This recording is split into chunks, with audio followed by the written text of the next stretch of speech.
Coming up to the stage next is our next comic. He's been with us for a long time, done some actual shows with us.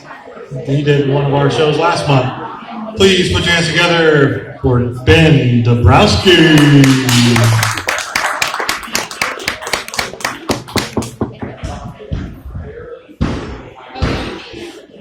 Thank you, Dan. Solid mic stand. I like that.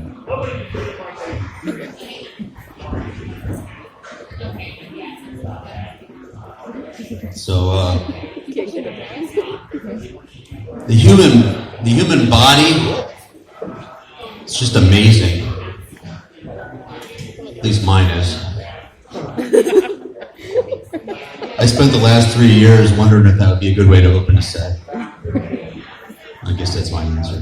No, I do think they're pretty amazing tools. You got to keep them in shape. I am still trying to lose weight. It comes up in the sets a few times, you guys, or hopefully in the year you won't be hearing the same thing. But the way I see it, there are 3 ways to lose weight, and I'll give you guys a minute to take out your notepads because you're thinking this guy's going to talk about losing weight. He looks like he knows what he's talking about. But yeah, diet, exercise, and surgery. The best way I can figure it. Diet is by far my favorite in theory. You learn moderation, you watch what you eat. And I don't know, the problem with diet is that like life happens, things just come up that you're not expecting. Like the other day, what happened is somebody brought 3 dozen donuts into the break room. That wasn't the problem. I mean, I was in the break room, I saw them bring them in, and I didn't have one. I don't need a donut every time I see one. I saw coworkers enjoying them. I thought that's great for them. It's not for me. I don't need one. I do have willpower. But I went back into the break room like an hour later, and there was 2 empty boxes, and the 3rd box had 1 donut left, and it was covered with Fruity Pebbles.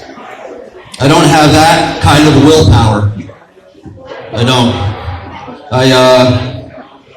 I got to be honest, when I saw that there was the last one left, that was actually kind of a pretty big factor. I saw that last donut sitting there, and my survival instincts kicked in.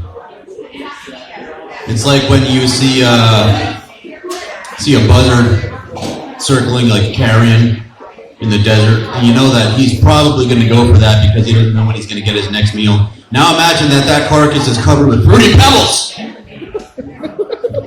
It was good. And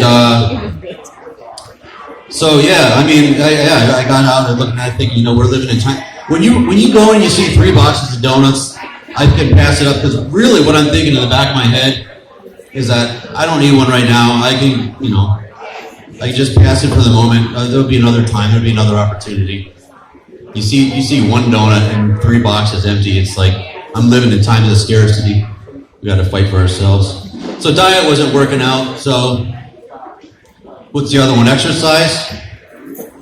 Yeah, I mean normally you would think I'm the type of person that kind of goes right for the gusto. I mean like you would think I'd just go like look for YouTube videos with regimens or exercises I could do.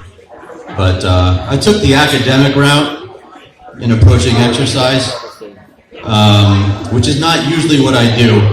When you want to be a surgeon, and you say, hey, go to the college, I want to be a surgeon, and they'd be like, well, here's the 4 years of school that you got to take before you get started to being a surgeon. I'm like, are you kidding me? I just want to start cutting people up right now. You ever don't you hate that? It's horrible. It's why you got to have a little bit of admiration for serial killers. They have the same passion as surgeons, they just don't have the patience.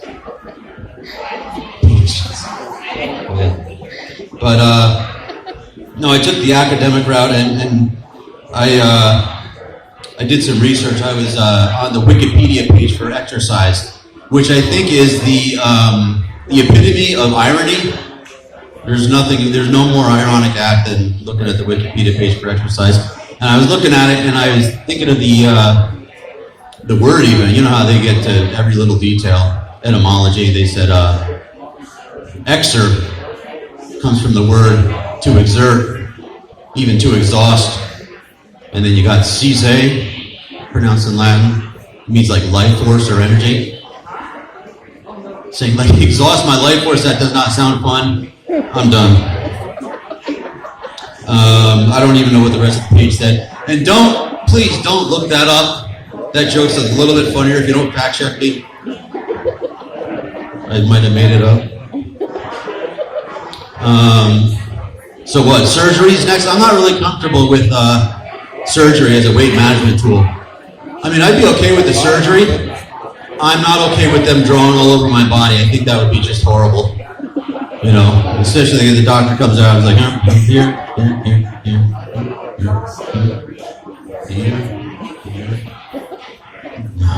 I ran out of ink. Hold on, I gotta get another Sharpie.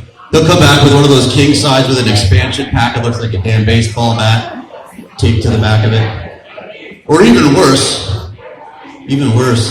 they're marking you. He just comes in and goes, burr, burr. That's not so bad. Well, that's what we're keeping. We just figured it'd be easier. What they should do, they should have a tattoo artist come in and mark you up. Maybe draw like a pretty flower on your belly. Like this beautiful rose. And say, we're just going to make a little flower here, and then in a couple of weeks, we're just going to pluck the flower and pull it out. I'd have like a planter, like a windowsill, like a picture window. I'd end up looking like a nursery with a sign in my armpit that says Azalea's 50% off. So I don't know. I don't want to do surgery. But I thought, you know, if I'm thinking of there is a fourth alternative that I'm working on.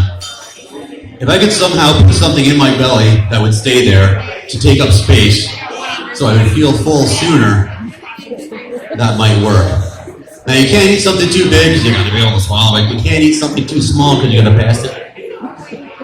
I'm thinking these silver magnet marbles are really smooth. I'm thinking if I knock back 6 or 7 of those, go down into the belly, they suck up to each other, and then I got half my space taken up. I did some research. I saw that the belly kind of sits like in a certain way, the tubes are up, so it wouldn't really get clogged. I think if there was a problem, if I felt a little bit constipated, I could probably quote, who are those, the prenatal caregivers? They can turn a baby, right?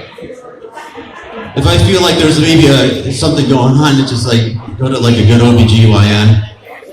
Say, can you turn this thing for me? I don't know, there's YouTube's videos on how to do that too. I mean, because sometimes it's coming out the wrong way, they gotta get it turned.